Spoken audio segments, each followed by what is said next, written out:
আরজিকর কাণ্ডে আন্দোলনের চাপে বিনীত গোয়েলকে সরিয়ে কলকাতার নতুন সিপি করা হলো মনোজ ভার্মাকে। বিনীত গোয়েলের জায়গায় কলকাতা পুলিশের নতুন কমিশনার হতে চলেছেন মনোজ ভার্মা। দিনে দুবার ব্যবহার করো স্টপেজ ক্রিম আর নিজেকে রাখো evergreen Keya Seth aroma therapy stoppage cream আর খুঁজে পাও নতুন আমিকে। এডিজি এসটিএফ করা হলো বিনীত গোয়েলকে।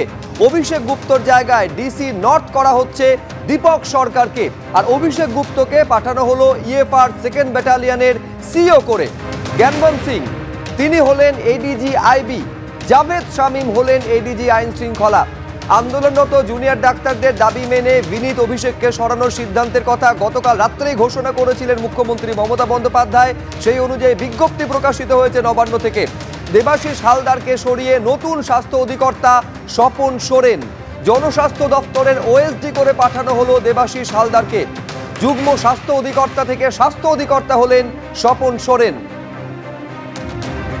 আমি সরাসরি আরো বিস্তারিত জানবো, নিউজ রুমে নিয়ে যাব। অতনু হালদার আমাদের প্রতিনিধি রয়েছেন। অতনু, অত্যন্ত গুরুত্বপূর্ণ, তার কারণ কলকাতা পুলিশের এই আরজিকর কাণ্ডে কলকাতা পুলিশের একজন ওসি, তাকে গ্রেফতার করছে সিবিআই।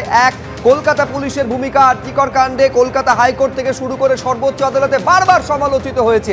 এই রকম একটা পরিস্থিতিতে কলকাতা পুলিশের হাল ধরতে চলেছেন মনোজ ভার্মা। হ্যাঁ দেখো, একবারই তাই। তার আগে তোমাকে বলে রাখি, বিনীত গোয়েল তাকে সরানো হলো এডিজি এসটিএফ হিসাবে কলকাতার পুলিশ কমিশনারের পদ থেকে। এই এসটিএফ এ বিনীত গোয়েল কিন্তু আগেও কাজ করেছেন। তিনিই আগে এসটিএফ এর দায়িত্বে ছিলেন এবং যেটা সরকার রাজ্য প্রশাসন সূত্রে জানা যাচ্ছে যে বিনীত গোয়েল তিনি নিজের পছন্দ মতোই এই রাজ্য পুলিশের এসটিএফ এর পদটি বেছে নিয়েছেন। যে তাকে যখন জানানো হয় যে তাকে কমিশনারের পদ থেকে সরানো হবে, তখন তিনি তার পছন্দ হিসাবে এসটিএফ এর দায়িত্ব নেওয়াটাকেই বেছে নেন। তিনি আগেও এসটিএফ এ কাজ করেছেন এবং সেই মতোই বিনীত গোয়েলকে রাজ্য পুলিশের এসটিএফ এর এডিজি করা হয়েছে। দ্বিতীয়ত আমি তোমায় যেটা বলছি, ডিসি নর্থ অভিষেক গুপ্তা খুব গুরুত্বপূর্ণ। ডিসি নর্থ অভিষেক গুপ্তার ভূমিকায় রাজ্য প্রশাসন একেবারেই সন্তুষ্ট নয়। এই পুরো আরজিকর কাণ্ডের ঘটনায়, একের পর এক ঘটনায়, 9 আগস্ট থেকে 14ই আগস্ট এবং তার যে পরপর যে ঘটনাগুলো ঘটেছে, এই ঘটনাগুলো নর্থ ডিভিশনেই ঘটেছে। যার চার্জে ছিলেন এই অভিষেক গুপ্তা এবং তার ভূমিকায় সন্তুষ্ট না হওয়ার কারণে তাকে একেবারেই গুরুত্বহীন একটি পদ ইএফআর এর সেকেন্ড ব্যাটালিয়নের কমান্ড্যান্ট হিসেবে তাকে সরানো হয়েছে। এটাকে পুলিশ মহলে অনেক সময় পানিশমেন্ট পোস্টিংও বলা হয়। অর্থাৎ সেই অর্থে তুমি যদি দেখো, বিনীত গোয়েলকে পুলিশ কমিশনারের পদ থেকে সরিয়ে এসটিএফ এর মতো গুরুত্বপূর্ণ জায়গায় তাকে পদ দেওয়া হলেও সেইটা কিন্তু ডিসি নর্থ অভিষেক গুপ্তার ক্ষেত্রে করা হলো না। তাকে একেবারেই গুরুত্বহীন একটি পদে সরিয়ে দেওয়া হলো, যেটা পুলিশের ভাষায় কোট আনকোট গ্যারেজ পোস্টিংও বলা হয়। তো এইটা গেল এক। এবার তোমাকে আসি যে কলকাতা পুলিশ কমিশনারের দায়িত্ব কাকে দেওয়া হলো। কলকাতার পুলিশ কমিশনারের দায়িত্ব দেওয়া হলো মনোজ ভার্মাকে। এই মনোজ ভার্মা তিনি এডিজি ল অ্যান্ড অর্ডার পদে কর্মরত ছিলেন। এখন তাকে সরিয়ে নিয়ে আসা হলো কলকাতার পুলিশ কমিশনার পদে। আর এডিজি ল অ্যান্ড অর্ডার পদে দেওয়া হলো জাভেদ শামীমকে। যে জাভেদ শামীম আগে এই এডিজি ল অ্যান্ড অর্ডার পদে কাজ করেছেন এবং তার এই পদে কাজ করার পূর্ব অভিজ্ঞতা রয়েছে। জাভেদ শামীমকে ফের সেই পদে ফিরিয়ে নিয়ে যাওয়া হলো আর তার মনোজ ভার্মাকে সেখান থেকে নিয়ে এসে কলকাতার পুলিশ কমিশনার করা হলো। এই মনোজ ভার্মার কলকাতা পুলিশে আগে কাজ করার অভিজ্ঞতা রয়েছে। তিনি কলকাতা পুলিশের একসময় ডিসি ট্রাফিক ছিলেন, অ্যাডিশনাল সিপি ছিলেন। অর্থাৎ কলকাতা পুলিশে তার যেমন কাজ করার অভিজ্ঞতা রয়েছে, তেমনি রাজ্য পুলিশের একাধিক গুরুত্বপূর্ণ পদেও তার কাজ করার অভিজ্ঞতা রয়েছে। প্রথমেই বলি এডিজি ল অ্যান্ড অর্ডার। ডিজির পর রাজ্য পুলিশের সবথেকে গুরুত্বপূর্ণ পদ হচ্ছে এডিজি ল অ্যান্ড অর্ডার। সেই এডিজি ল অ্যান্ড অর্ডার পদে তিনি কর্মরত ছিলেন। এর আগে 2008 সালে তিনি ছিলেন পশ্চিম মেদিনীপুরের এসপি। সেই সময় জঙ্গলমহলে মাওবাদী অপারেশন হয়েছিল। সেই মাওবাদী অপারেশন যেটা অত্যন্ত সাকসেসফুলি রাজ্য পুলিশ করেছিল কেন্দ্রীয় বাহিনীর সহায়তায়, সেই মাওবাদী অপারেশনকে লিড করেছিলেন এই মনোজ ভার্মা পশ্চিম মেদিনীপুরের এসপি থাকাকালীন। এবং সেই সাকসেসফুল অপারেশনের পর তারপরে একটা কাউন্টার ইনসার্জেন্সি ফোর্স তৈরি করা হয় রাজ্য পুলিশের তরফ থেকে। সেই কাউন্টার ইনসার্জেন্সি ফোর্সের দায়িত্ব মনোজ ভার্মা ছিলেন। 2011 সালে যখন কিষেনজিকে পুলিশি এনকাউন্টারে মারা হয়, যখন কিষেনজি পুলিশি এনকাউন্টারে মারা যান, সেই সময় এই কাউন্টার ইনসার্জেন্সি ফোর্সের দায়িত্বে ছিলেন মনোজ ভার্মা। তারপর তুমি জানো যে একের পর এক ঘটনা ব্যারাকপুরে যখন ঘটে চলছিল, সেই অশান্ত ব্যারাকপুরের কমিশনার পদে নিয়ে আসা হয় মনোজ ভার্মাকে 2019 সালে, এবং সেই সময় মনোজ ভার্মা যথেষ্ট সাকসেসফুলি কাজ করে ব্যারাকপুর এলাকাটাকে অনেকটা শান্ত করেন।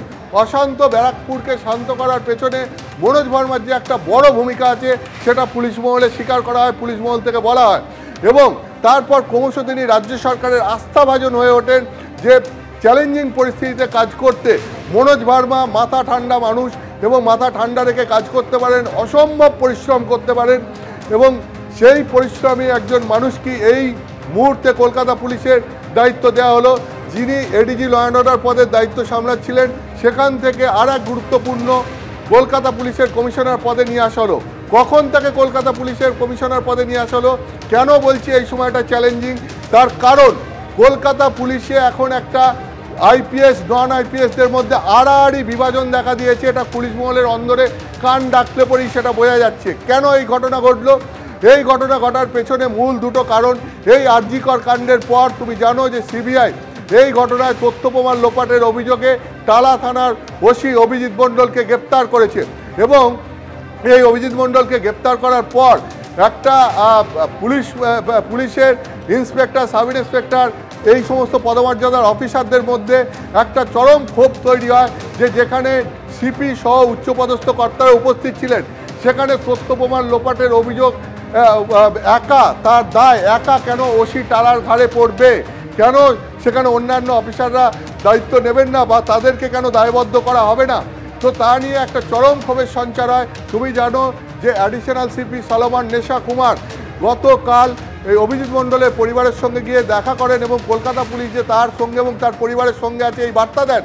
ফলে এই যে পরিস্থিতিটা তৈরি হয়েছে, সিবিআই গ্রেপ্তার করার পরেও একজন ইন্সপেক্টরের বাড়িতে একজন অ্যাডিশনাল সিপিকে পৌঁছে যেতে হচ্ছে এবং তাদের পাশে থাকার বার্তা দিতে হচ্ছে। এর মূল কারণটা হচ্ছে যে পুলিশ মহলে একটা চরম নিচুতলার প্রধানত ইন্সপেক্টর, সাব ইন্সপেক্টরদের মধ্যে একটা চরম ক্ষোভের বাতাবরণ তৈরি হয়েছে আইপিএস অফিসারদের বিরুদ্ধে।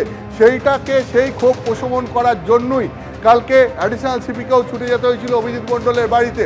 ঠিক একইভাবে 14ই আগস্ট আরজিকর হাসপাতালে যখন ব্যাপক তাণ্ডব চলে, ভাঙচুর হয়, সেই সময় ডিসি নর্থ সেখানে উপস্থিত ছিলেন, কিন্তু তারপরেও কলকাতা পুলিশ দেখা যায় যে সেই সময় দুজন অ্যাসিস্ট্যান্ট কমিশনার এবং একজন ইন্সপেক্টরের বিরুদ্ধে ব্যবস্থা নেয়।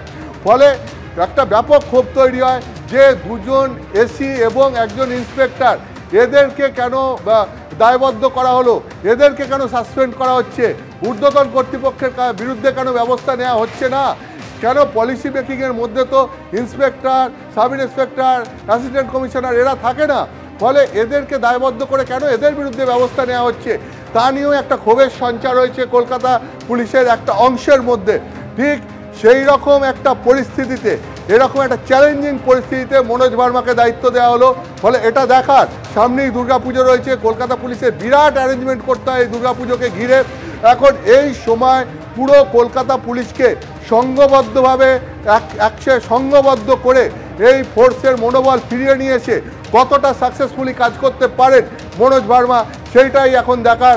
এইটা বলা যায় যে জঙ্গলমহলে কাজ করার অভিজ্ঞতা, ব্যারাকপুরের মতো অশান্ত জায়গায় কাজ করার অভিজ্ঞতা, একের পর এক চ্যালেঞ্জ সামলানোর পর এই কলকাতা পুলিশের কমিশনারের দায়িত্ব তিনি যে সময় নিচ্ছেন, এইটা হচ্ছে তার সামনে আর একটা চ্যালেঞ্জ। এইটা কতটা সাকসেসফুলি তিনি করতে পারেন এখন সেটাই দেখার। নিঃসন্দেহে অতনু, তুমি আমাদের সঙ্গে থাকো। আমি আরেকবার কোথায় কোথায় কি ধরনের রদবদল নবান্নের তরফে করা হয়েছে সেই তালিকাটা আরেকবার আমি দর্শকদের জন্য পড়ে দেব।